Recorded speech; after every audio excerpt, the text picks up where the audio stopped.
الحمد لله وحده والصلاة والسلام على من لا نبي بعده. أعوذ بالله من الشيطان الرجيم. وقل جاء الحق وزهق الباطل إن الباطل كان زهوقا.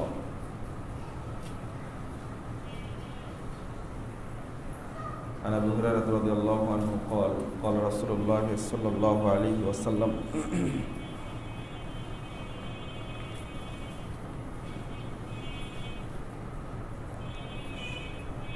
كل أمتي يدخلون الجنة إلا من أبى قيل من أبى قال من أطاعني دخل الجنة ومن عصاني فقد أبى رواه البخاري. قال عليه الصلاة والسلام إن من تواضع لله رفعه رواه مسلم. যাবতীয় হামদ সানা মহান রব্বুল আলামিনের জন্য, দরুদ ও তাসলিম বর্ষিত হোক শেষ নবী আহমদ মুস্তাফা মুহাম্মদ মুস্তাফা সাল্লাল্লাহু আলাইহি ওয়াসাল্লাম।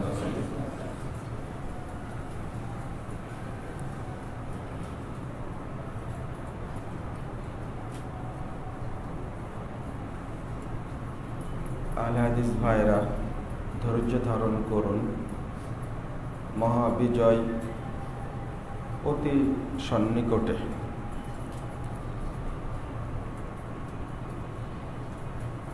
আল্লাহ রাব্বুল আলামিন বলছেন সূরা বানী ইসরাঈল 81 নম্বর আয়াত, ওয়াকুল জাআল হক ওয়া জাহাকাল বাতিল ইন্নাল বাতিলা কানা যাহুকা।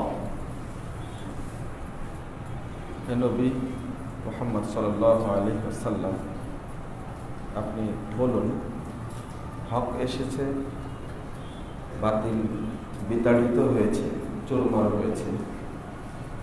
ইন্নাল বাতিলা কানা যাহুকা, নিশ্চয় বাতিল ধ্বংসযোগ্য, ধ্বংস হবেই, এটা নিশ্চিহ্ন হবেই।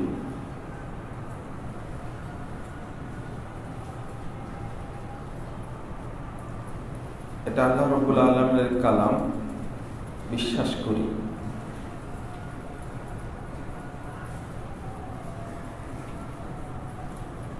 বাস্তবায়ন হতে দেরি হলেও আল্লাহ এক সময় বাস্তবায়ন করেন, যেহেতু কালামুল্লাহ। সূরা আনফাল 8 নম্বর আয়াতে বলছেন লিইউহিক্কাল হাক্কা ওয়া ইউবতিলাল বাতিল ওয়ালাউ কারিহাল মুজরিমুন।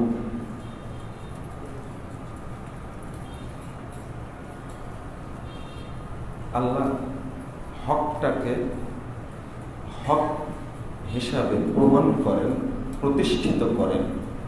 ওয়া ইউবতিলুল বাতিল ওয়া ইউবতিলাল বাতিল,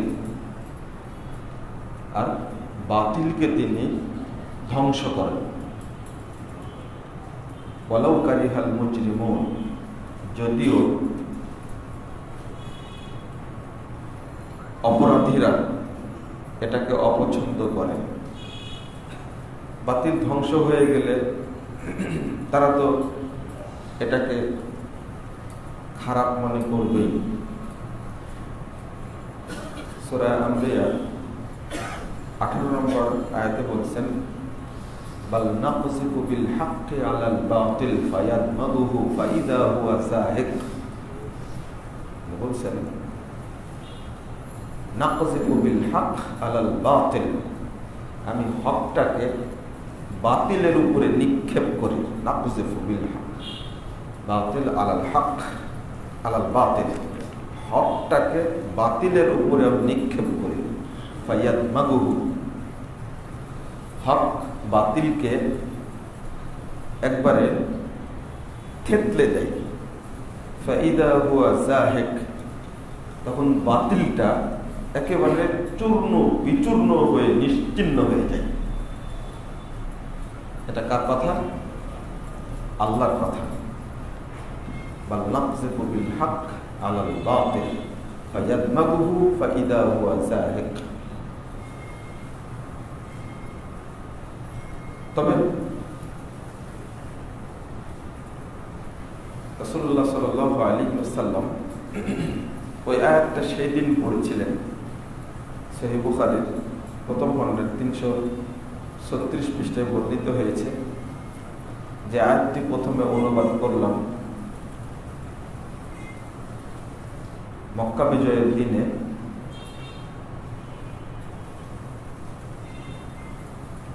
যখন কাবার চত্বর থেকে মূর্তিগুলো ভেঙে দিচ্ছিলেন নিজ হাতের লাঠি দ্বারা। ইবনে মাসউদ রাদিয়াল্লাহু আনহু বলছেন, দাখালান নবী সাল্লাল্লাহু আলাইহি ওয়াসাল্লাম মক্কা ওয়া হাওলাল কাবা 63 নুসবা। আল্লাহ রাসূল মক্কায় প্রবেশ করলেন বিজয়ী বেশে। তখন কাবার চতুর্দিকে 360টি মূর্তি খাড়া করা ছিল। আল্লাহ রাসূলের হাতে থাকা লাঠি দ্বারা মূর্তিগুলোকে ভেঙে চুরমার করে দিচ্ছিলেন, আর বীরের ভাব নিয়ে অত্যন্ত বিরুদ্ধ প্রদর্শন করে বলছিলেন, অকুল জাগাল হক ওয়া জাহাকাল বাতিল ইন্নাল বাতিলা কানা যাহুকা। হক এসেছে, আল্লাহ শিখিয়ে দিচ্ছেন, আল্লাহ বলে দিচ্ছেন, মুহাম্মদ তুমি ঘোষণা করো হক এসেছে, বাতিল চুরমার হয়েছে, বাতিল চুরমার হওয়ারই যোগ্য। এক নিমিষে এক হাতে মুহূর্তের মধ্যে 360টি মূর্তি ভেঙে চুরমার করে দিলেন। খালিদ বিন ওয়ালিদকে বললেন, যাও উজ্জা নামক যে মূর্তি আছে ওটাকে জিন ওটাকে মেরে ফেলে দিয়ে আসো। ওরা তো লাত উজ্জার পূজা করত, আল্লাহর নামটা বিকৃত করে ওরা রাখছিল লাত, আর আল আজিজ নামটাকে বিকৃত করে রাখছিল উজ্জা। এই উজ্জা নগ্ন জিন, মেয়ে জিন, এ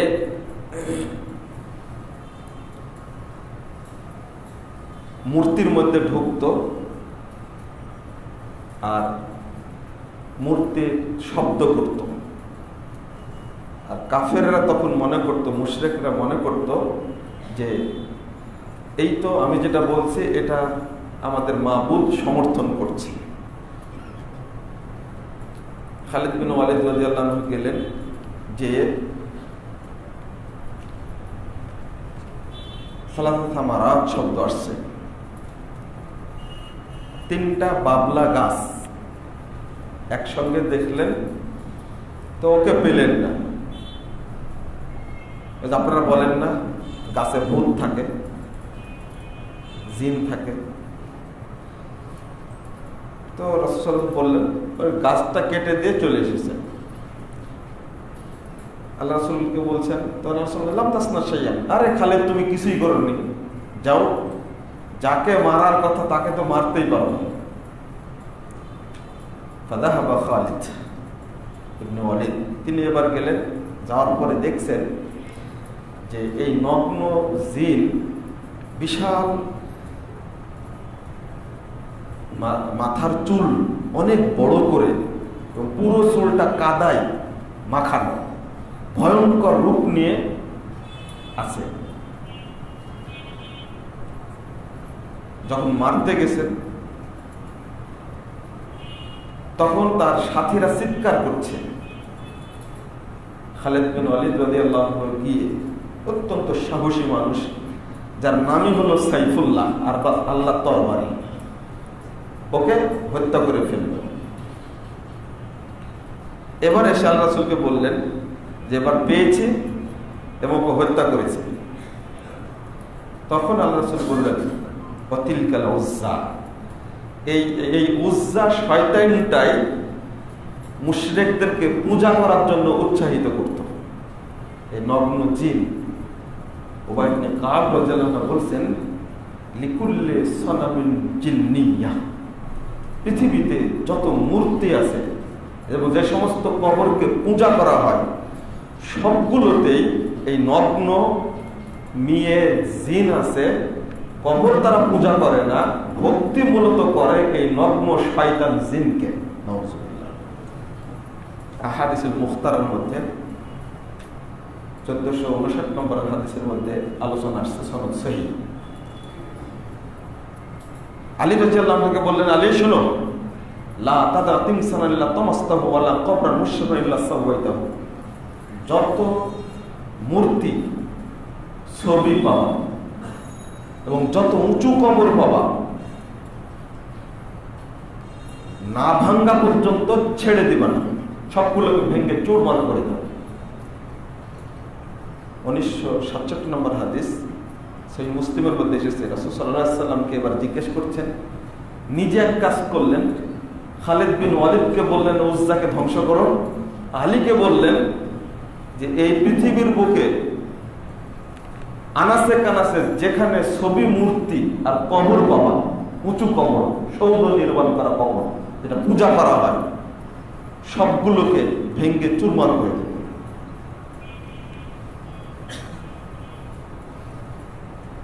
সাহেবরা জিজ্ঞেস করছেন এই অবস্থা দেখে, লিমাদা আরসালাকা রাব্বুক, আল্লাহ সাল্লাম আপনাকে কেন পাঠাইছে পৃথিবীতে? রাসূলুল্লাহ সাল্লাল্লাহু আলাইহি ওয়াসাল্লাম বলছেন, লিসিলাতিল আরহাম, আত্মীয় সম্পর্ক দৃঢ় করার জন্য, ওয়ালি কাসরিল আওসান, মূর্তি ভেঙ্গে চুরমার করার জন্য, আইয়ুহাদাল্লাহ তাআলা ফিল আরদ লা ইশরাকু বিহি শাইআ, আর সারা পৃথিবীতে তাওহীদ প্রতিষ্ঠার জন্য কোথাও যেন শিরিক না চলে। জানাই দিলেন কারণটা কি? শিরিকের মূল উৎস হলো ছবি এবং মূর্তি এবং কবর, শিরিকের উৎস। রাসূলুল্লাহ সাল্লাল্লাহু আলাইহি ওয়াসাল্লাম এই উৎস ভেঙ্গে দিয়েই তাওহীদ প্রতিষ্ঠার কথা বলেছিলেন। এটা হলো মক্কা বিজয়ের পরের অবস্থা। কিন্তু এই বীরত্ব, এই অবস্থা সৃষ্টির জন্য তাকে অন্তত 13 আর 2 15টি বছর কঠোর পরিশ্রম করতে হয়েছে, ধৈর্য ধারণ করতে হয়েছে, নির্যাতনের ভাগিদার হতে হয়েছে, অনেক নির্যাতনের শিকার হয়েছে। যাকে এক বাক্যে আল আমিন বলে বিশ্বাস করত মক্কার সর্বস্তরের মানুষ, যখন হকের দাওয়াত নিয়ে তিনি উপস্থিত হলেন, তখন ওই লোকটিকে তারা সবাই কাজ্জাব বা মহা মিথ্যাবাদী বলে ঘোষণা দিয়েছে। লেজ কাটা বলে 14টা উপাধি দিয়েছিল। সবচেয়ে নোংরা, নির্বংশ, খোঁজা, পুরুষত্বহীন, মিথ্যু, আত্মসৎকারী, ধোঁকাবাজ, এভাবে 14টা উপাধি দিয়েছিল নাউজুবিল্লাহ। অথচ তারাই জানতো একমাত্র আমাদের মধ্যে মুহাম্মাদই সবচেয়ে বিশ্বস্ত, এই জন্য তার নাম উপাধি দিয়েছিল কি? আল আমিন। সত্য সবাই গ্রহণ করতে পারে না। যারাই হকের প্রচার নিয়ে সামনে আসবে তাদের সামনে অসংখ্য বাধা আসবে, আর যারা বাধা দিবে তারা সাধারণত 3 শ্রেণীর মানুষ। এক শ্রেণীর প্রথম হলো যারা ধর্ম ব্যবসায়ী, যারা ধর্ম নিয়ে ব্যবসা করে। পৃথিবীর যত শাসক, যত নেতৃস্থানীয় ব্যক্তি, যত রাজা বাদশা, সবাই ধর্মকে ব্যবহার করেই মানুষের কাঁধে বসেছে এবং পেশাব করে দিয়েছে। এটা সারা পৃথিবীর নিয়মই। এটা আবু জাহাল কত বদের বদ, বদর যুদ্ধের দিনে মানুষকে বোঝানোর জন্য ও কি জানে না যে মোহাম্মদ হক? কাবা ঘরের গেলাপ ধরে দোয়া করছে, আল্লাহুম্মা ইন কানা মুহাম্মাদুন হাক্কান ফানসুরহু ওয়া ইন কুননা হাক্কান ফানসুরনা। আল্লাহ, যদি মুহাম্মদ হক হয়ে থাকে তাহলে তুমি তাকে বিজয় দাও, আর আমরা যদি হক হয়ে থাকে তা আমাদেরই বিজয় দাও।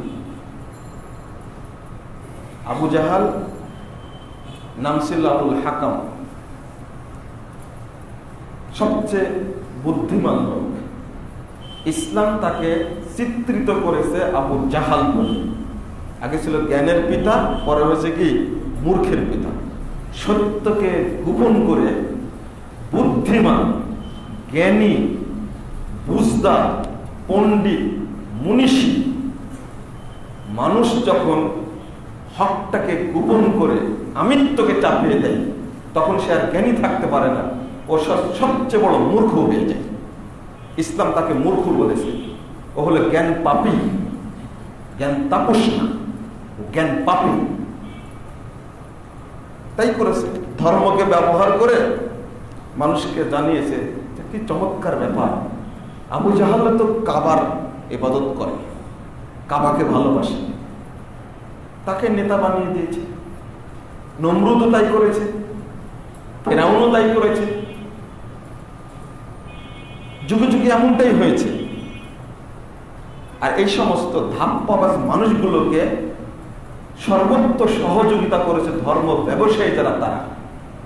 প্রথম বাধা আসবে ধর্ম ব্যবসায়ীদের পক্ষ থেকে, দ্বিতীয় বাধা আসবে আপনার সরাসরি পরিবার থেকে, তৃতীয় বাধা আসবে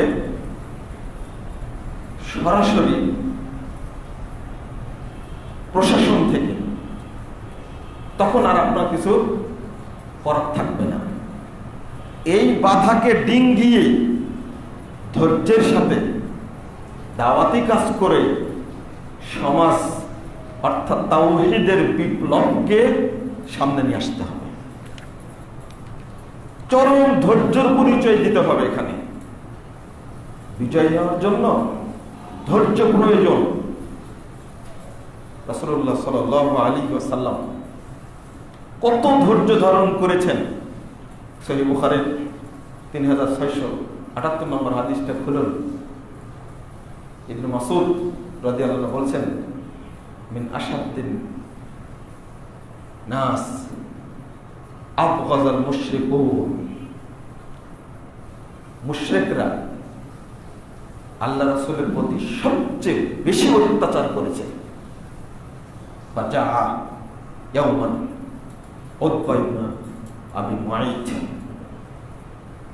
আল্লাহ রাসূল কাবাগর চত্বরে সেজদা দিচ্ছেন, আর উতবা ইবনে আবি মুআইত এই বদমাশটা এসে ফাখানাহু খানকান শাদীদা, তার চাদরটা দিয়ে আল্লাহ রাসূলের গলাটা পেঁচিয়ে ধরে তাকে কাবা চত্বরে মানে ছেঁচড়ে নিয়ে যাচ্ছে, গলায় ফাঁস দিয়ে টানছে। সহিহ বুখারীর হাদিস। ফাজাআ আবু বকর, আবু বকর রাদিয়াল্লাহু আনহু দৌড় দিয়ে এসে বলছেন, আতাকতুলুর রাজুলান ইয়াকুলু রাব্বি আল্লাহ ওয়া জাআকুম বিল বাইয়িনাত।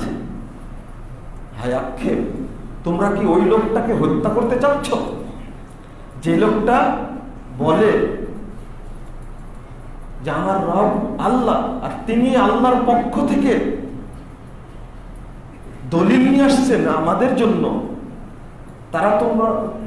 তারা এই ধরনের মানুষকে তোমরা হত্যা করতে চাচ্ছ?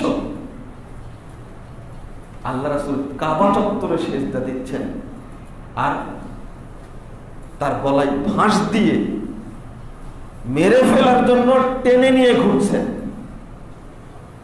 আর একটা রিওয়ায়াত এসেছে, যখনই সেজদা দিয়েছে তখনই বদমাশ রাসূল সাল্লাল্লাহু আলাইহি ওয়াসাল্লামের ঘাড়ের উপরে এক পা, মাথার উপরে আর এক পা দিয়ে দাঁড়িয়ে আছে। সেই বুখারীর 450 পৃষ্ঠা খোলেন। এখানেও এটাও রাবী ইবনে মাসউদ রাদিয়াল্লাহু আনহু তিনি বলছেন যে গত কয়েকদিন আগে জবে করা উটের ভুঁড়ি আল্লাহ রাসূলের মাথার উপরে চাপিয়ে দিয়েছে, সেজদা দিয়ে আছে, মাথা তুলতে পারছে না। পাশে থেকে একজন গিয়ে খবর দিচ্ছেন ফাতেমা রাদিয়াল্লাহু আনহাকে যে তোমার বাপের মাথার উপরে দেখো ওরা ভুঁড়ি চাপিয়ে দিয়েছে। চিৎকার করতে করতে এসে ভুঁড়িটা নামিয়ে দিল। আর আবু জেহাল গান এই বদগুলো বাহির থেকে হাসছে যে মোহাম্মদ আজকে শেষ। রাসূল সাল্লাল্লাহু আলাইহি ওয়াসাল্লাম এত দুঃখিত হয়েছিলেন, এত কষ্ট পেয়েছিলেন, সেদিন বরদাস্ত করতে পারেননি। আল্লাহ রাসূল মাথা তুলেই বলছিলেন আল্লাহুম্মা আলাইকা বিকুরাইশ, আল্লাহুম্মা আলাইকা বিকুরাইশ, আল্লাহুম্মা আলাইকা বিকুরাইশ। আল্লাহ তুমি কুরাইশকে ধ্বংস করো, আল্লাহ তুমি এই কুরাইশকে ধ্বংস করো, আল্লাহ তুমি এই কুরাইশকে ধ্বংস করো। আল্লাহুম্মা আলাইকা বিআবি জাহাল, আল্লাহুম্মা আলাইকা বিউতবা। এইভাবে নাম নিতে নিতে 7 জনের নাম নিয়েছিলেন। সহিহ বুখারীর হাদিস। আল্লাহ রাসূলের দোয়া কবুল হয়েছিল আরো 10 বছর পরে। এত কষ্ট দিয়েছে। আর একটা ইতিহাসে পাওয়া যায়, তীব্র রোদের মধ্যে রাসূল সাল্লাল্লাহু আলাইহি ওয়াসাল্লাম বসে আছেন। আবু জাহাল ঘোড়া নিয়ে যাওয়ার সময় একটা পাথর নিয়ে, নিজের আপন ভাতিজা পাথর নিয়ে মাথায় মেরে দিল। মাথা ফেটে রক্তে জর্জরিত হয়ে গেছেন মুহাম্মদ রাসূলুল্লাহ সাল্লাল্লাহু আলাইহি ওয়াসাল্লাম। এত খারাপের খারাপ আবু জাহাল। এটাই হামজা রাদিয়াল্লাহু আনহু দেখলেন। দেখার পরে বলছেন যে বাপ তোমার কি হয়েছে, কে মেরেছে তোমাকে? টকটকে চেহারা, পাথরের আঘাতে একেবারে জীর্ণ হয়ে গেছে, সাহস পাচ্ছেন না বলতে। কসম করে বলছে, রবের কসম বলো যে এই শাস্তি তোমাকে দিয়েছে তার বিচার না করা পর্যন্ত আমি হামজা বাড়িতে ঢুকবো না। বললে যে চাচাই মেরেছে আমাকে, আবু জাহালি মারছে। তাই বের হলেন, তরবারি নিয়ে কোথাও খুঁজে না পেয়ে পরে শুনছে আবু জাহাল হামজার বাড়িতে আশ্রয় নিয়েছে। এটা হলো ওদের বাঁচার একটা পথ। নিজ বাড়িতে শত্রু আশ্রয় নিলে জাহেলি যুগে তারা প্রতিশোধ নিত না। তারা সবচেয়ে জাহেলি যুগের সবচেয়ে বড় একটা গুণ ছিল অতিথি পরায়ণ। ঢুকে আবু জাহালকে দেখে প্রতিশোধ নিতে পারলেন না, তবে ঘোষণা দিলেন যে আবু জাহাল তুমি আমার নিরীহ ভাতিজার উপরে যে অত্যাচার করেছ তার বদলা হিসাবে মুহাম্মাদের আনিত ইসলাম কবুল করলাম এবং আমি আজকেই তার কাছে গিয়ে কালেমা পড়ে আনি। এবং ওই দিন থেকে হামজা ইসলাম গ্রহণ করেছে। এক হামজা ইসলাম গ্রহণ করা মানে কি চিন্তা করতে পেরেছেন? 2 হাতে একমাত্র সাহাবী যুদ্ধের ময়দানে 2 হাতে তরবারি পরিচালনা করতে পারতেন, তিনি হলেন হামজা রাদিয়াল্লাহু আনহু। তিনি হলেন সাইয়্যিদুশ শুহাদা। যত শহীদ হয়েছেন তাদের সর্দার হবেন জান্নাতে, তাহলে কিয়ামতের মাঠে সর্দার হবেন তিনি। হামজা ইসলাম গ্রহণ করেছেন, একটা পাথরের আঘাত পেয়েছেন, তো তার বদলা হিসাবে রাসূল সাল্লাল্লাহু আলাইহি ওয়াসাল্লামকে বিশাল শক্তি দিয়ে দিয়েছেন আল্লাহ মক্কার বুকে। এরপরে পেয়ে গেলেন উমরে ফারুককে। আর কে কথা বলবেন বিরুদ্ধে? এরপরে অত্যাচারের সীমা ছিল না, অনেক অত্যাচার হয়েছে। তাড়াতাড়ি বিজয় অর্জন করবেন এটা ভাবলেন কি করে? তায়েফে গেলেন, এটাও সহিহ বুখারীর হাদিস, যেখান থেকে বললাম ওখানেই খুলেন। এমন অত্যাচার করেছে কল্পনার বাহিরে। সেই তায়েফটা এখন সৌদি আরবের সবচেয়ে উর্বরশীল এলাকা, সবচেয়ে ফলমূলের এলাকা। সেখানে আল্লাহ এত বরকত দিয়েছেন, অথচ ওই মানুষগুলোই অত্যাচার করে তাড়িয়ে দিয়েছে। সে কি অত্যাচার! মৃত্যু নিশ্চিত করে চলে গেছে, রক্তাক্ত যে বেহুশ হয়ে গেছে ওসামা বিন সাইদ তিনি মনে করেছেন যে আল্লাহ রাসূল তো মারা গেছেন। একটু পরে যখন নড়াচড়া করা শুরু করেছেন মনে করেন বেহুশ হয়েছিলেন, এত রক্ত জমে গেছিল। আল্লাহ সহ্য করতে পারেননি, সরাসরি পাঠিয়ে দিয়েছেন মালিকুল জিবালকে। মালাকুল জিবাল এসে যে ফেরেশতা পাহাড় সমূহকে নিয়ন্ত্রণ করে, জিবরিল আমিন বলছেন যে মাই মালাকুল জিবাল, এই পাহাড়ের ফেরেশতা আমার কাছে উপস্থিত, উমর মাশিতা, আপনি যাকে যা ইচ্ছা তাই নির্দেশ দান করুন। এই কথা বলার পরে তিনি সালাম দিয়ে বলছেন, আল্লাহ আমাকে পাঠিয়েছেন আপনার কাছে, আপনি যদি চান আমি শুধু দুই পাশের পাহাড়টাকে এক জায়গায় করে দিব, দিয়ে এই মক্কার যারা আছে সবগুলোকে আমি পিষিয়ে মারব, একজনকে ছেড়ে দেব না। আল্লাহ অনুমতি দিয়েছেন, শুধু আপনার অনুমতির অপেক্ষায়। আল্লাহর নির্দেশ ফেরেশতারা সহ্য করেননি। আল্লাহ রাব্বুল আলামিনের এই নির্দেশ পাওয়ার পরেও রহমাতুল লিল আলামিন তিনি ওই রক্তাক্ত দেহে বলছেন, না না না না, তুমি মেরে ফেলে দেবে তাদেরকে। বাল আরজু আন ইখরিজাল্লাহু তাআলা মিন আসলাবিহিম মান ইয়াবুদুল্লাহা শাইয়্যা ওয়া লা ইউশরিকু বিহি মান ইয়াবুদুল্লাহ ওয়া লা ইউশরিকু বিহি শাইয়্যা। না না না, মেরে ফেলে দেব না। আমি আল্লাহর কাছে আশা করছি আল্লাহ তাদেরই পৃষ্ঠ দেশ থেকে এমন সন্তান সৃষ্টি করবেন যাদের মাধ্যমে আল্লাহ, যারা আল্লাহ তাওহীদকে মেনে নেবে, এর বুকে কেউ আর শিরিক করতে পারবে না। এটা হলো রাসূল সাল্লাল্লাহু আলাইহি ওয়াসাল্লামের উক্তি।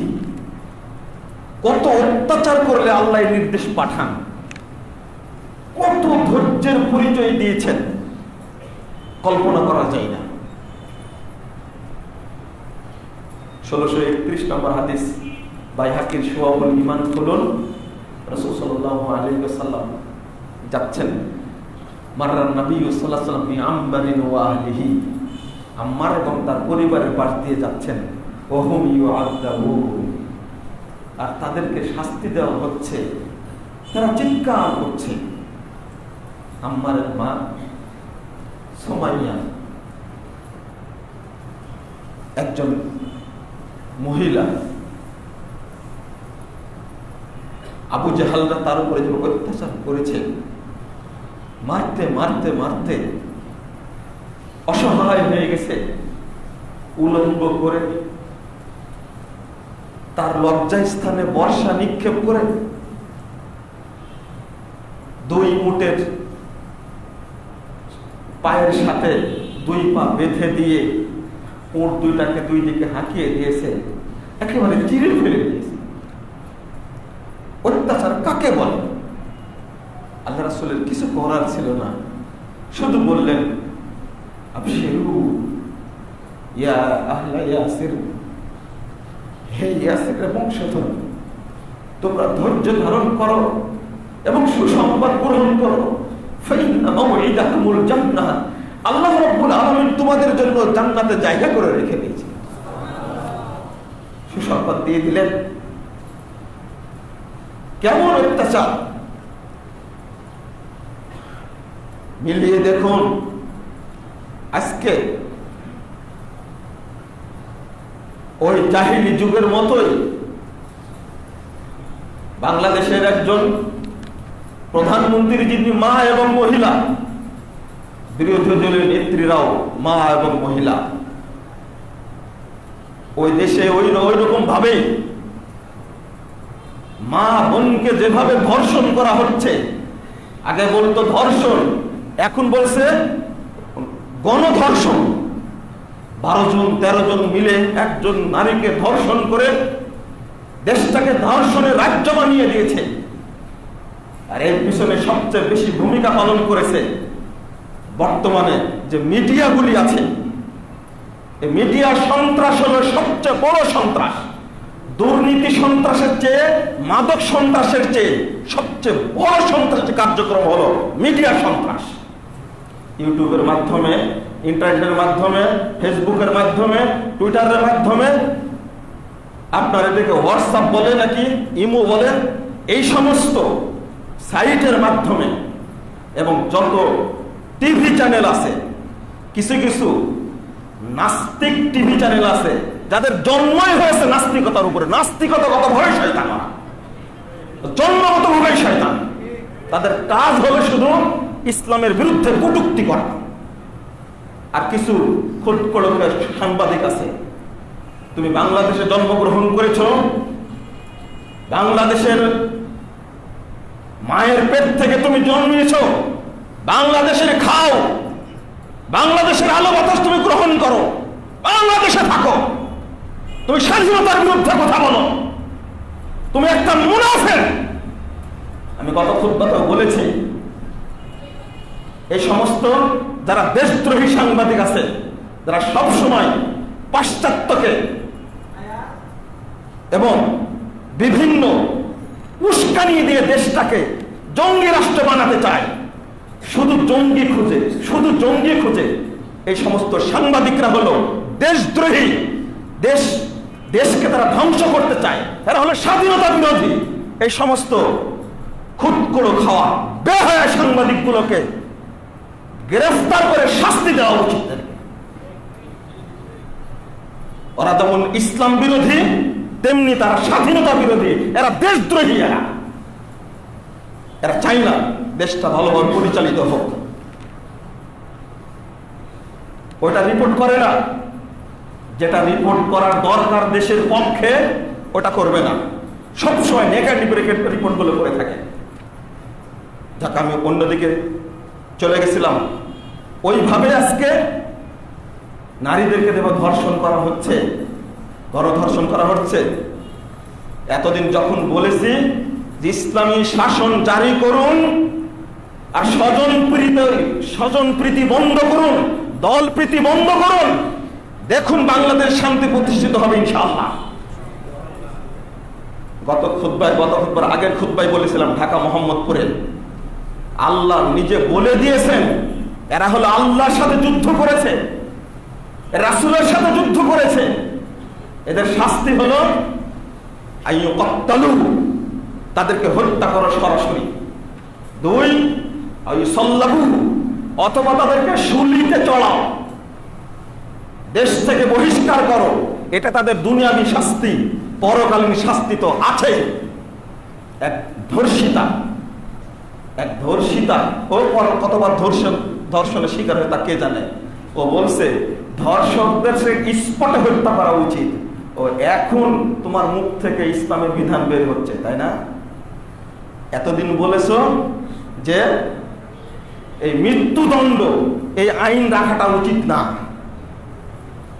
আর ওই সাংবাদিক বদমাশ লিখতে গিয়ে লিখেছে যে যে ধর্ষণ করেছে সেও তৃপ্তি পেয়েছে, ধর্ষিতা তো তৃপ্তি পেয়েছে। কত বড় নাস্তিক বদমাশ!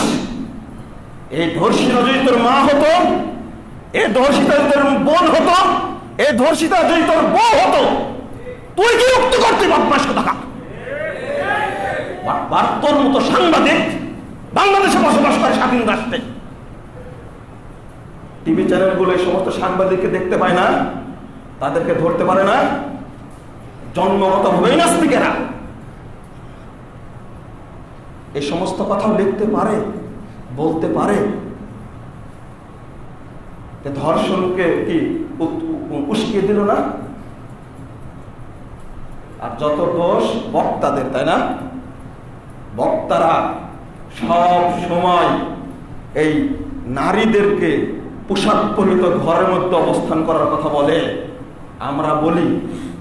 তবে কিছু ব্যাকুব বক্তা আছে যা মঞ্চে গিয়ে গান গায় না?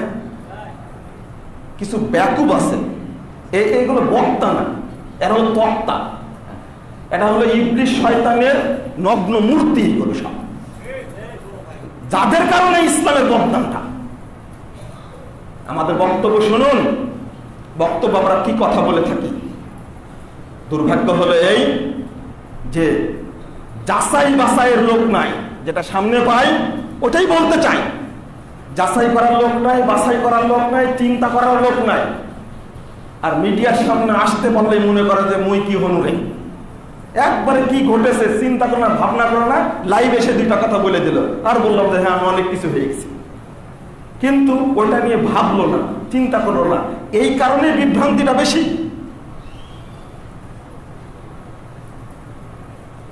বেলাল রাদিয়াল্লাহু আনহু 150 নম্বর হাদিস, ইবনে মাজাহ হলো, রাসূল সাল্লাল্লাহু আলাইহি ওয়াসাল্লাম বলছেন 7 জন ব্যক্তির মাধ্যমে ইসলাম প্রথম উপকৃত হয়েছে, আর এই 7 জনেই বেশি নির্যাতিত হয়েছে। তার মধ্যে আম্মারের নাম আসছে, তারপরে মিকদাদ ইবনে আসাদের নাম আসছে, তার মধ্যে বেলাল রাদিয়াল্লাহু আনহুর নাম আসছে, তার মধ্যে প্রথম নাম রাসূল সাল্লাল্লাহু আলাইহি ওয়াসাল্লাম, তারপরে আবু বকর রাদিয়াল্লাহু আনহু, তারপরে মোট 7 জন। বেলাল রাদিয়াল্লাহু আনহু সম্পর্কে বলছেন যে এই বেলালকে লোহার পোশাক পরিয়ে তপ্ত মরুভূমিতে ফেলে রাখত, অতঃপর বলে দিত যুবকদেরকে, বলে দিত এই মর্মে, যুবকদেরকে বলে দিত যে তোমরা একে নিয়ে যাও, নিয়ে গিয়ে শাস্তি দাও। সে শাস্তির মাত্রা কেমন আমি আপনাদেরকে হাদিসটা পড়ে দিই। ফাখাযুহুমুল মুশরিকুন, মুশরিকরা তাদেরকে ধরলো। আরেকজনের নাম কি বলছিলাম? আম্মার, তার মা সুমাইয়া। তাহলে এবার 7 জন হলো। ধরলো তারা, ওয়ালবাসুহুম আজরাকাল হাদিদ, লোহার পোশাক পরিয়ে দাও। ওয়াসাহরুহুম বিশামসে, তীব্র সূর্যের রোদে ফেলে রাখো। ফামা মিনহুম মিন আহাদিন ইল্লা ওয়াকাদ আতাহুম আলা মা আরাদু, তারা তাদের উপরে যেভাবে ইচ্ছা সেইভাবে অত্যাচার করত।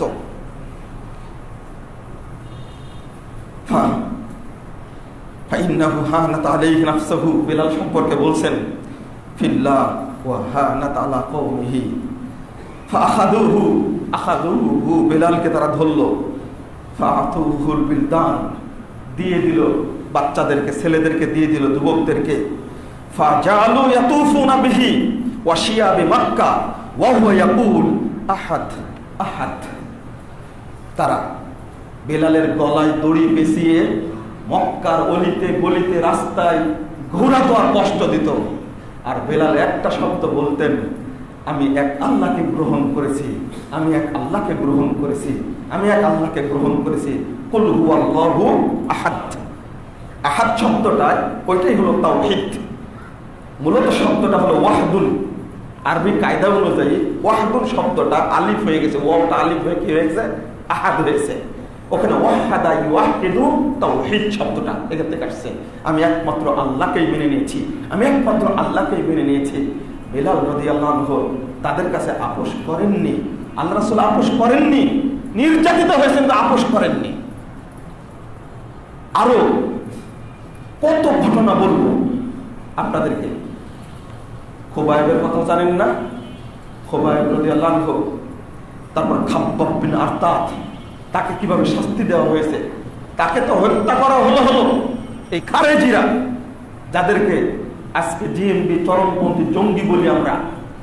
এই আকীদায় যারা বিশ্বাসী ছিল খারেজিরা, খাব্বাব বিন আরতাতকে হত্যা করলো। তার স্ত্রীর পেটে সন্তান, তার স্ত্রীর পেটে কোপ দিয়ে সন্তান বের করে ফেলে দিল জীবিত অবস্থায়। এরপরে তাকে হত্যা করল। কত নৃশংসভাবে তারা হত্যা করেছে। খুবাইব রাদিয়াল্লাহু আনহুকে পাঠালেন কোরআন শিক্ষা দেওয়ার জন্য। সবচেয়ে ভালো কোরআন পড়তে জানতেন। গেলেন,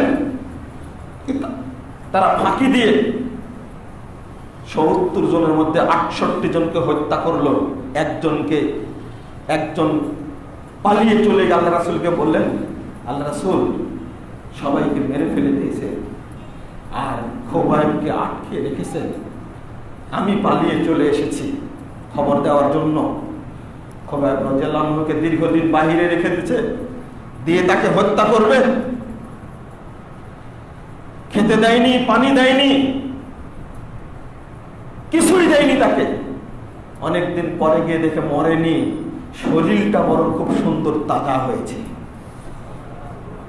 আর ঘরের সাইডে পড়ে আছে অমৌসুমী ফলের সব পোষা পড়ে আছে। খোবাইবকে জিজ্ঞেস করছে, এগুলো তোমাকে কে দিয়ে গেছে? ঘরে তালা লাগানো, এই এলাকায় কারো আসা নিষিদ্ধ। খোবাইব যেন জবাব দিলেন, হাযা মিন ইনদিল্লাহ, এটা তো এসেছে আমার আল্লাহর পক্ষ থেকে। তখন বললো যে একে রেখে লাভ নাই। যখন ফাঁসিতে ঝোলানো হবে, সহিহ বুখারীর 559 পৃষ্ঠা হলো দ্বিতীয় খণ্ডে, যখন ঝোলানো হয় বললেন, খোবাইব তুমি খুব বুদ্ধিমতী, তোমাকে ছেড়ে দিতে চাই, মুহাম্মাদের দ্বীন ত্যাগ করো। তিনি বললেন, কি বলো তুমি? সহিহ বুখারীতে স্বর্ণ অক্ষরে লেখা আছে তার কথা, লাস্তু উবালিহিনা উদ্দামু মুসলিমান আলা আইয়ি জামবিন কানা ফিল্লাহি ওয়াসরাই ওয়া যালিকা ফিদাতিল্লাহি ইয়াশা ইউবারিক ফি আওসালি ফি কুল্লি শিলবিল মুওয়াসাই। আরে বলো কি তোমরা, যখন আমি একজন মুসলিম হিসাবে তোমাদের হাতে নিহত হই, তখন আমি কোনো কিছুকে পরোয়া করি না, সব কিছুই হবে আল্লাহর জন্য। আমি জানি আমার ভাইদেরকে তোমরা টুকরো টুকরো করে হত্যা করেছো, নাক কেটে নিয়েছো, হাত কেটে নিয়েছো, চোখ তুলে নিয়েছো, কান কেটে নিয়েছো, টুকরো টুকরো করে তারপরে জবাই করে মেরেছো, আমাকেও তোমরা ওইটাই করবে। মনে রেখো, মনে রেখো, আমি মনে করি কাল কিয়ামতের মাঠে আল্লাহ রাব্বুল আলামিন আমার প্রত্যেকটি টুকরার বিনিময়ে পৃথক পৃথক বরকত দান করবেন। আমি কি হত্যাকে ভয় পাই না? মুহাম্মাদের দ্বীন ত্যাগ করবো মানে বলো কি? আজকে দুঃখ এবং কষ্ট, তরুণ ভাইরা আসল ইসলামটা প্রকাশ করবে কিভাবে? ঠিক অনুরূপ ভাবে মুসআব বিন উমাইর রাদিয়াল্লাহু আনহুকে ওইভাবে কষ্ট দিয়েছে যে মুসআব রাদিয়াল্লাহু আনহু এত সুন্দর চেহারার অধিকারী, আল্লাহর নবী নিজে প্রশংসা করেছে তার চেহারা। মুস্তাদরাক হাকিমের হাদিস, এই হাদিস এসেছে, ওই পরিবার থেকে ইসলাম গ্রহণ করেনি। আল্লাহ রাসূল গুনগুন করে কোরআন তেলাওয়াত করছেন। চাচা কি পড়ছেন? কোরআন পড়ছি, আমিও পড়তে চাই, তাহলে ইসলাম গ্রহণ করো। ইসলাম গ্রহণ করে ফেললেন।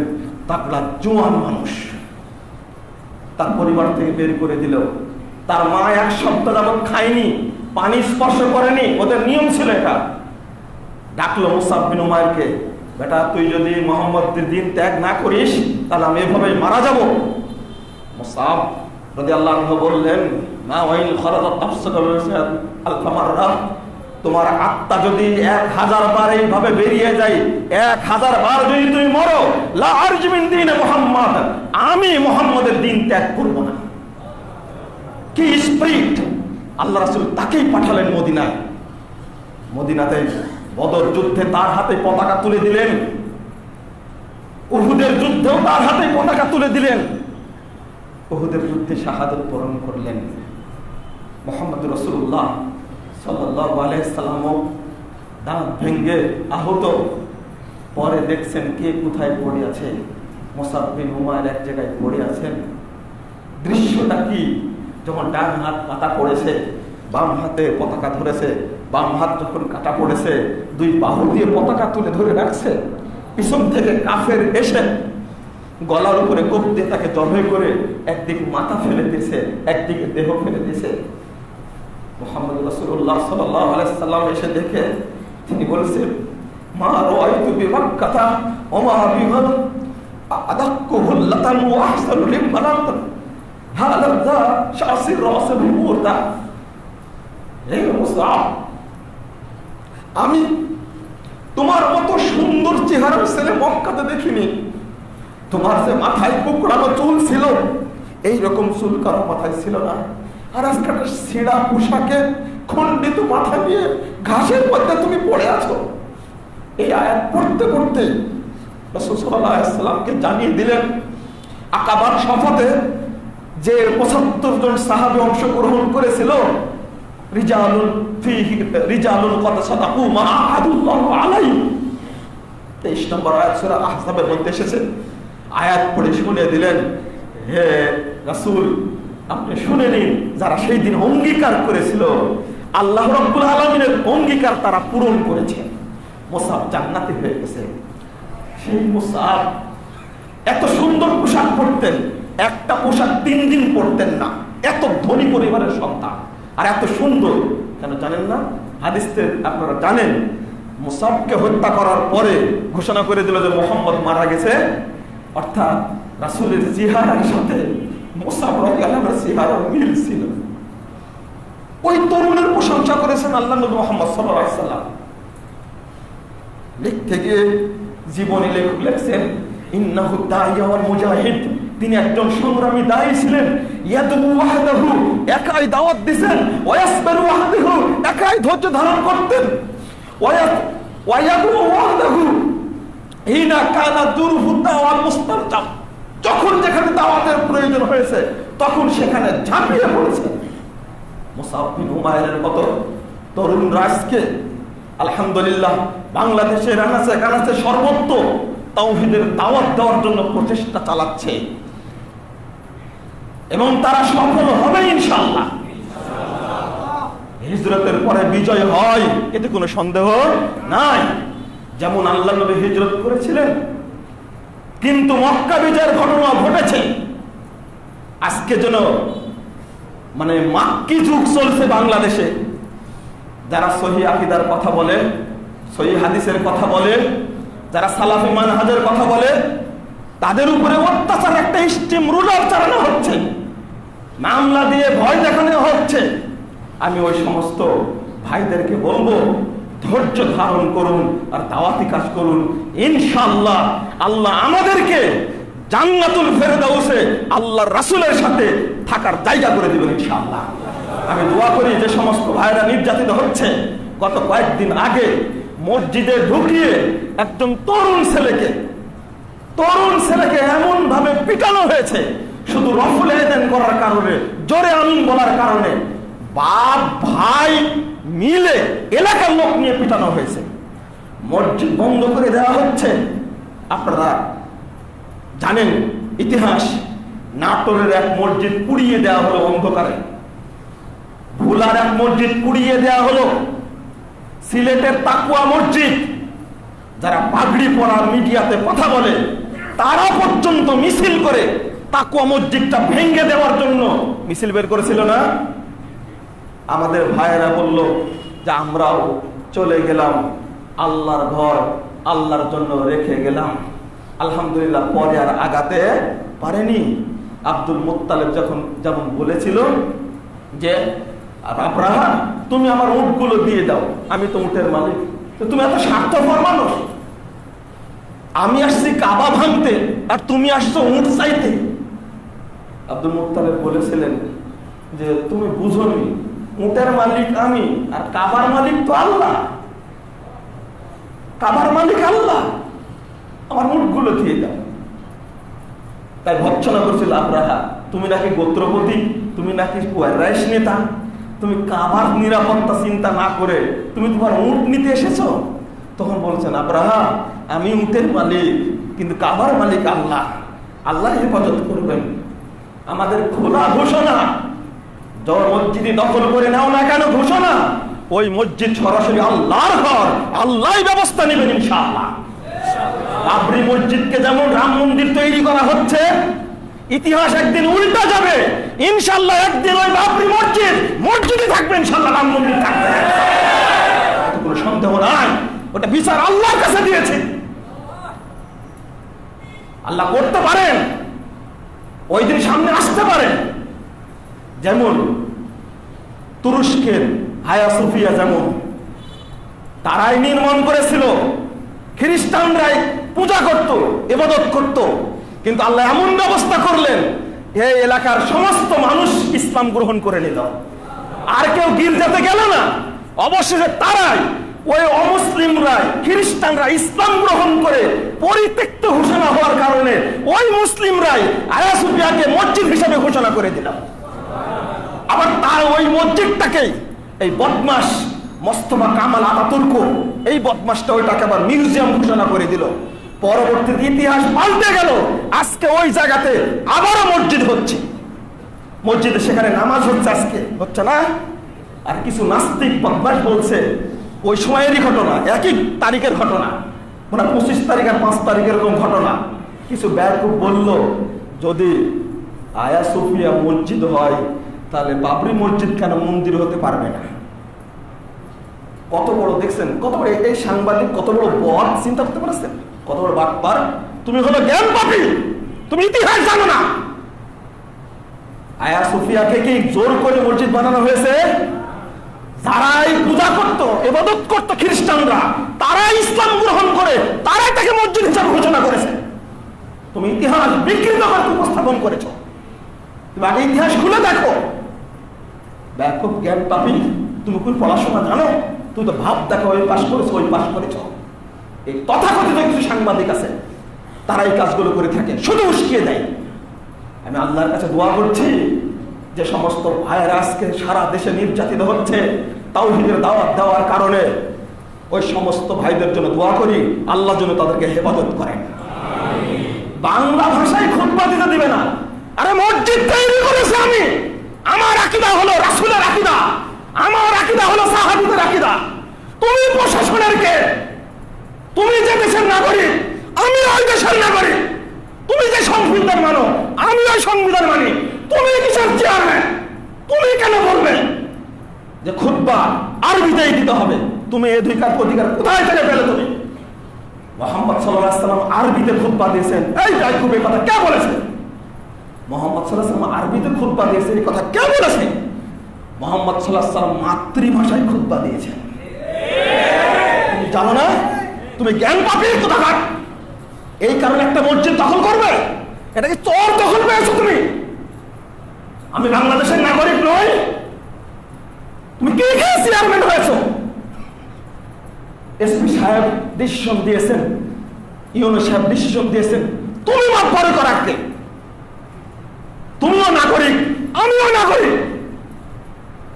আমি মসজিদ তৈরি করেছি আমার মতো করে, আমি সালাত আদায় করার জন্য। তুমি দেখো এটা কোরআন হাদিস সম্মত কিনা। সব দেশে নিজ ভাষায় খুতবা চলে।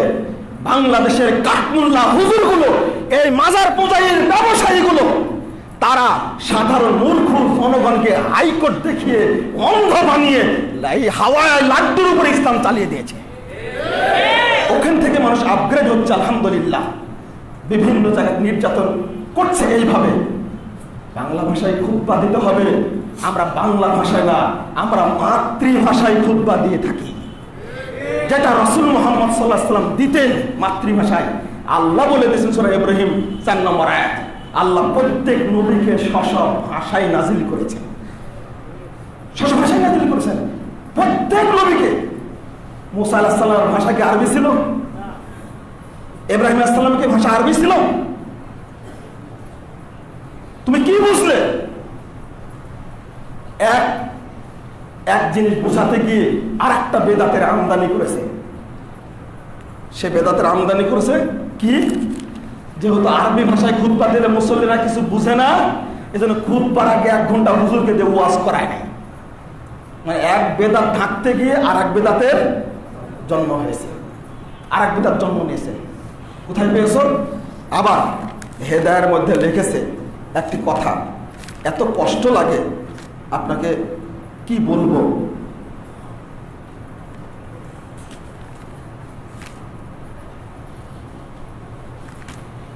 যাক, আমি ওদিকে যাচ্ছি না। লেখছে হেদায়েত প্রথম পাতা 171 পৃষ্ঠা 72 পৃষ্ঠা লিখছে, এজা সাইদাল ইমামুল মেম্বার জালাসা, ইমাম যখন মেম্বারে উঠবে তখন বসবে। ওয়াদানাল মুয়াজ্জিন, মুয়াজ্জিনু আর মুয়াজ্জিনরা আজান দিবে। বাইনা ইয়াদাইল মেম্বার, মেম্বারের সামনে কি করবে? আজান দিবে। তারপর লিখেছে বিযালিকা জারাত তাওয়ারুস ওয়ালাম ইয়াকুন আলা আহাদি রাসূলিল্লাহ সাল্লাল্লাহু আলাইহি ওয়াসাল্লাম ইল্লা হাযাল আযান। বলছে এই নিয়মটাই চালু আছে এখন পর্যন্ত। ওয়ালাম ইয়াকুন আলা আহাদি রাসূল সাল্লাল্লাহু আলাইহি ওয়াসাল্লাম ইল্লা হাযাল আযান, এই আযান ছাড়া অন্য কোনো আযান রাসূলের যুগে চালু ছিল না। বলেন নাউজুবিল্লাহ, বললেন না? এত বড় মিথ্যা কথা হতে পারে? মেম্বারের সামনে দাঁড়িয়ে আযান হয়েছে? সহিহ বুখারীর হাদিস। জাবের বিন সামরা বলছেন লিন্নাবী সাল্লাল্লাহু আলাইহি ওয়াসাল্লাম খুতবাতান, আল্লাহ রাসূল দুটা খুতবা দিতেন, ইয়াজলিসু বাইনাহুমা, দুই খুতবার মাঝে বসতেন। ইয়াকরাউল কুরআন ওয়া ইউযাক্কিরুন নাস, তিনি কুরআন তেলাওয়াত করতেন এবং মানুষকে নসিহত করতেন। তার মানুষকে কুরআন তেলাওয়াত করে অনুবাদ করবে কোন ভাষায়? কোন ভাষায়? আগেই যে আয়াতটা বলেছি সূরা ইব্রাহিম 4 নম্বর, ওয়া মা আরসালনা মির রাসূলিন ইল্লা বিলিসানি কওমিহি লিয়ুবাইয়িনা লাহুম। আল্লাহ নিজে বলছেন আমরা যত রাসূল পাঠিয়েছি প্রত্যেককে তার কওমের ভাষায় পাঠিয়েছি, ইল্লা লিয়ুবাইয়িনা লাহুম, যেন তাদেরকে বর্ণনা করে দিতে পারে, যেন তাদের কি বর্ণনা করে দিতে পারে। সহিহ বুখারীর হাদিসটা আসছে, মুসলিমের হাদিসটা আসছে 2032 নম্বর হাদিস। আমি যেটা আপনাদের বলতে চাচ্ছি, যদি কেউ প্রশ্ন করে সাহাবীদের মধ্যে থেকে আল্লাহ রাসূলকে এখন, তাহলে কি ভাষায় প্রশ্ন করতেন? রাসূলের ভাষায়। এখন যিনি খুতবা দিচ্ছেন তার খুতবা যদি না বুঝে তাহলে কিভাবে প্রশ্ন করবে? এখন আপনারা কিভাবে প্রশ্ন করবেন আমার কাছে? রাসূলের যুগে ঘটেনি এটা? 287 পৃষ্ঠার হাদিস সহিহ মুসলিমে, সুলাইকাল গাতাফানি বসে গেছেন মসজিদে এসে খুতবা দেওয়া অবস্থায়, আল্লাহ রাসূল বলছেন আসল্লাইতা, ওই সালাত পড়েছো? বলছেন না আমি পড়িনি। কুম সল্লি রাকাতাইন, দাঁড়াও 2 রাকাত সালাত আদায় করো। খুতবা দেওয়া অবস্থায় সালাত আদায় করতে বলছেন। এটা যদি খতিব আর মুক্তাদি উভয় যদি ভাষা না বুঝে কথোপকথন হবে। বাংলাদেশে বাংলা ভাষায় না হয়ে ইংরেজি ভাষায় খুতবা চলবে। মুসল্লিরা যদি ইংরেজি ভাষার হয় দেন ইংরেজি ভাষায়, হ্যাঁ মুসল্লিরা যদি আরবি ভাষার হয় আরবি ভাষায় দেন। আবু হানিফা রাহিমাহুল্লাহ বলেছেন যে ফার্সি ভাষাতে কেউ যদি তেলাওয়াত করে তবুও বৈধ, কুরআন তেলাওয়াত যদি বৈধ হয়, আরে খুতবা বৈধ হবে না কেন? এরা হানাফি না, হানাফি আহলে হাদিসরা হলো আসল হানাফি, আহলে হাদিসরা হলো কুরআন এবং সহিহ হাদিসকে মেনে চলে। এই আবু হানিফার বক্তব্য, এটা সহিহ হাদিস ফাহুয়া মাযহাবি। সবচেয়ে বড় সমস্যা কি জানেন? আহলে হাদিসদের কোনো বন্ধু পৃথিবীতে নাই, আমাদের একমাত্র বন্ধু হলেন আল্লাহ। আমরা আর কারোর উপরে ভরসা করি না।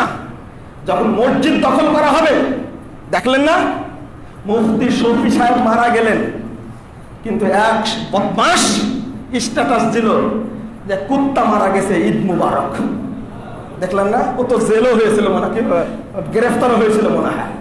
মুফতি শফি সাহেবের মতো মানুষ মারা গেছে, আর এক গ্রুপ বলছে কুত্তা মারা গেছে। কি করার দরকার বলেন? কিন্তু আহলে হাদিস মসজিদ দখলের ক্ষেত্রে কিসের দেওবন্দি আর কিসের তবলিগি আর কিসের বেরলভি আর কিসের গরম গরম সুন্নি আর কিসের ফুলতুলি, কিসের সবগুলো এক হয়েছে, কিসের জামাত ইসলাম আর কিসের ফুলতুলি আর কিসের আটরশি আর কিসের চরমোনায় আর কিসের কি বলে ওইটাকে আপনার মাছ ভান্ডারি আর কুতুববাগি আর দেওয়ানবাগি, সব গোষ্ঠী এক হয় হয়ে আহলে হাদিস মসজিদকে প্রতিরোধ করো, এই ফতোয়া দিয়ে থাকি। এটা হলো বড় প্রবলেম। এটা শরম লাগে না? লজ্জা লাগে না? কোথায় মাজার পূজারীর আকীদা আর কোথায় আহলে সুন্নাত ওয়াল জামাতের আকীদা? আহলে হাদিসদের ক্ষেত্রে সবাই কি হয়? এক হয়। এই কাদিয়ানি কি, শিয়া কি, মুরজিয়া কি, জামিয়া কি, মুজাহিদা কি, মাজার পূজা কি, ভুল পূজা কি, সব এক হয়ে বিপদে ফেলে দেবে একবারে। তবে আল্লাহর জমিনে আল্লাহর দ্বীনকে আল্লাহ নিজেই প্রতিষ্ঠিত করবেন ইনশাআল্লাহ। এটাই হলো বিশ্বাস। আমরা ওই ধৈর্য ধারণ করছি। তোমরা জঙ্গি বলো, অপবাদ দাও, আর সন্ত্রাসী বলো, আর তোমরা কাদিয়ানি বলো, শিয়া বলো না কেন, আমাদের সম্পর্কে আল্লাহ সবচেয়ে ভালো জানেন। আল্লাহ রাব্বুল আলামিন আমাদেরকে বিজয় দান করবেন ইনশাআল্লাহ। আপনাদেরকে হাদিস শেষে শুনে যাচ্ছি 2755 নম্বর হাদিস। আল্লাহ রাসূল বলেন, মান তাওয়াদা লিল্লাহ রাফাহু, যে ব্যক্তি আল্লাহর জন্য অপমানিত হয়, আল্লাহর জন্য লাঞ্ছিত হয়, আল্লাহর জন্য নিচু হয়, আল্লাহ রাব্বুল আলামিন তার সম্মানকে বৃদ্ধি করে দেয়। সবচেয়ে নির্যাতিত মানুষ হলেন মুহাম্মদ সাল্লাল্লাহু আলাইহি সাল্লাম। পৃথিবীতে সবচেয়ে সম্মানিত মানুষ হলেন মুহাম্মদ রাসূলুল্লাহ সাল্লাল্লাহু আলাইহি সাল্লাম। যুগে যুগে নবী রাসূল নির্যাতিত হয়েছে, কিন্তু এটাও ঠিক ইব্রাহিম আলাইহিস সালাম সম্মানিত হয়েছেন, নমরুদ অপমানিত হয়েছে, আজও অপমানিত সে। মুসার বিরুদ্ধে ফেরাউন উঠে পড়ে লেগেছিল, মুসার কিছু করতে পারেনি, ফেরাউনই ধূলিসাৎ হয়ে গেছে। মুহাম্মাদের বিরুদ্ধে আবু জাহালগণ শত্রুতা করেছে, কিন্তু আবু জাহালরা ধ্বংস হয়েছে, মুহাম্মাদের দিন আজও টিকে আছে আলহামদুলিল্লাহ। নমরুদ, ফেরাউন, কারুন, হামান, আবু জাহাল গণরা পৃথিবীতে টিকতে পারেন ইসলামের কাছে। আরে বেটা, ওই ইসলাম মানি নিয়ে মানুষের কাছে দাওয়াত দান করে থাকি। জেলের ভয় দেখাও, ফাঁসির ভয় দেখাও। উপমহাদেশের বুকে হাজারো লাখো আলেমের রক্ত গেছে, ফাঁসির কাছে ঝুলেছে। ইসলামের প্রতিষ্ঠার জন্য বাতিলের কাছে কখনো আপোষ করে। আহলে হাদিসরা মাজারের কাছে ভিক্ষা দেয় না, মুরিদ বানায় না, পেট পূজা করে না। আহলে হাদিসরা দেশপ্রেমের জন্য, দেশের জন্য, ইসলামের জন্য যে কোনো সময় ফাঁসির কাছে ঝুলতে প্রস্তুত থাকে না। কিসের ভয় দেখাও তুমি? আমরা এই দেশের নাগরিক নই। স্বাধীনতা অর্জিত হলে আহলে হাদিসের রক্তই হয়েছে। শাহ ইসমাইল শহীদ, সাইয়েদ আহমদ শহীদ, তিতুমির, এনায়েতুল্লাহ, হাজী শরীয়তুল্লাহ, বেলায়েত আলী, এগুলো সবাই আহলে হাদিস উলামায়ে কেরাম, তাদের নেতৃত্বে ব্রিটিশ বিরোধী আন্দোলন হয়েছে। ওই আন্দোলনের বদৌলতে বাংলাদেশ পেয়েছি আমরা। আর তোমরা আমাদেরকে ভয় দেখাও। রাফুল আদান করে সালাত আদায় করবো, যদি আমিন বলে সালাত আদায় করবো, রাসূলের সুন্নাতকে প্রতিষ্ঠা করবো ইনশাআল্লাহ। আল্লাহ সাহায্য করবেন। আমরা মাসালা নিয়ে গোতাগতি করি না, মসজিদ নিয়ে কেতগতি করবে কেন? থানায় কেন মামলা দিয়ে জেএমবি বলে? আহলে হাদিসরা জেএমবি, তুমি আহলে হাদিসের জঙ্গি বলে রিপোর্ট দাও। কুলাঙ্গার কোথাকার! পাগড়ি পড়া তোমাকে কে বলেছে? পাগড়ির মধ্যে এত শয়তান থাকে, বুড়া শয়তান তোমাদের কেতরা এক গাদা লিস্ট থানায় জমা দিয়েছে। এরা হলো সব জেএমবি। নাউজুবিল্লাহ। আমি ওসি সাহেব কি বলেছি, তদন্ত করে দেখুন, এরা সবাই ঠিক মতো সালাত আদায় করে। এরা কেউ নেশা করে না, এরা কেউ দুর্নীতি করে না, এরা কেউ অফিসে টাকা মারে না, এরা কেউ আত্মসাৎ করে না। আমি গ্যারান্টি দিলাম। আপনি যান খোঁজ নেন। ওসি সাহেব খোঁজ নিয়ে দেখছে যে আসলে ইমামটাই বদমাশ, ওই কাজটা করেছে। যার হৃদয়ে মক্কার ইসলাম ঢুকেছে, ওই হাত দিয়ে কখনো দুর্নীতি করতে পারে না। যার হৃদয়ে মদিনার ইসলাম ঢুকেছে, সে কখনো সন্ত্রাসী কার্যক্রম করতে পারে না। সন্ত্রাসের কোনো দাম ইসলামে নাই, সন্ত্রাসীর কোনো পরিচয় নয়, ধর্ষকের কোনো পরিচয় নয়। আমরা স্পষ্ট বলেছি, ধর্ষকের সর্বোচ্চ শাস্তি মৃত্যুদণ্ড। 180 দিন করেছে। কিসের 180 দিন? ধর্ষক যখন ধরা পড়বে 1 সপ্তাহের মধ্যে কোর্টে তুলে আইন দিয়ে তার ফাঁসি কার্যকর করে ছাড়তে হবে। ইসলাম এটা বলে। ইসলাম ওই দিনই করেছে, স্বীকার করেছে, ওই দিন সাথে সাথে পুতো রজম করে দাও, একটা করে দেখান। তা এরপরে বলবো আলহামদুলিল্লাহ। এরপরেও সরকার অবশেষে মৃত্যুদণ্ড আইন কার্যকর করতে যাচ্ছে। গতকাল একটা রেকর্ড তৈরি করেছে বাংলাদেশে, ধর্ষকের শাস্তি মৃত্যুদণ্ড করেছে আলহামদুলিল্লাহ। শেষে ইসলামের কাছে আসতেই হয়। ও আবু সুফিয়ান গেছিল হিরাক্লিয়াসের কাছে, যা মুহাম্মাদের বিরুদ্ধে অনেক কটূক্তি করেছে। তো এদেরকে ডাকলো, আবু সুফিয়ানকে ডাকলো। আবু সুফিয়ান, তোমার অভিযোগ বলো তো। এই অভিযোগ। আবু সুফিয়ান সব শুনে বলছে। আবু সুফিয়ানের কথা শুনে রোম সম্রাট বলছে, ওয়াইন কানা হাক্কান মা তাকুল। আরে আবু সুফিয়ান, তুমি তার বোকা দেখছি। তুমি যে কথাগুলো বললে, তোমার ভাষাই যদি ঠিক হয়, তোমার কথাই যদি সঠিক হয়, মুহাম্মাদের যে আদর্শের কথা বললে, তুমি তো মক্কা মদিনায় ভয় করছো। এই মুহাম্মদ তো রোম সম্রাটের সিংহাসন পর্যন্ত অলঙ্কৃত করবে। আরে আবু সুফিয়ান, আমি যদি আজকে মুহাম্মাদের সাথে থাকতাম, কাছে থাকতাম,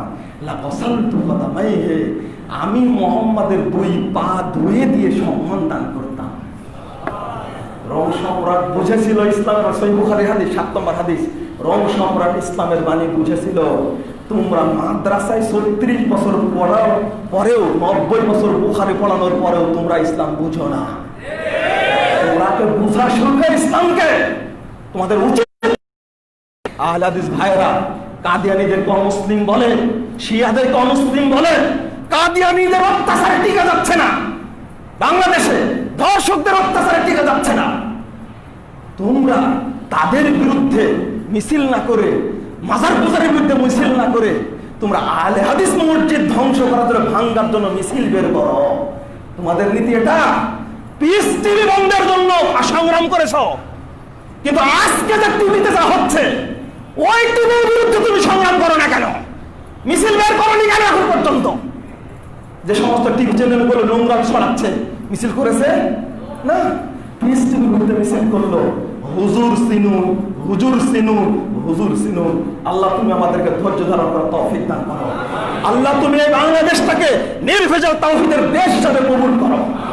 আল্লাহ তুমি এই দেশের সকল মানুষকে নির্ভেজাল তাওহীদ গ্রহণ করার তৌফিক দান করো। তাদের প্রত্যেকের হৃদয়ে তুমি তাওহীদের আলো জ্বালিয়ে দাও। এই বাংলাদেশটাকে তুমি সন্ত্রাস মুক্ত, দুর্নীতি মুক্ত, ধর্ষণ মুক্ত, একেবারে নিরাপত্তাপূর্ণ রাষ্ট্র হিসাবে তুমি কবুল করে নাও। আল্লাহ তুমি এই দেশের উপরে শান্তি নাজিল করো, এই দেশের উপরে তুমি রহমত নাজিল করো, এই দেশের উপরে যাবতীয় ষড়যন্ত্র থেকে দেশকে রক্ষা করো। আমিন ইয়া রাব্বাল আলামিন।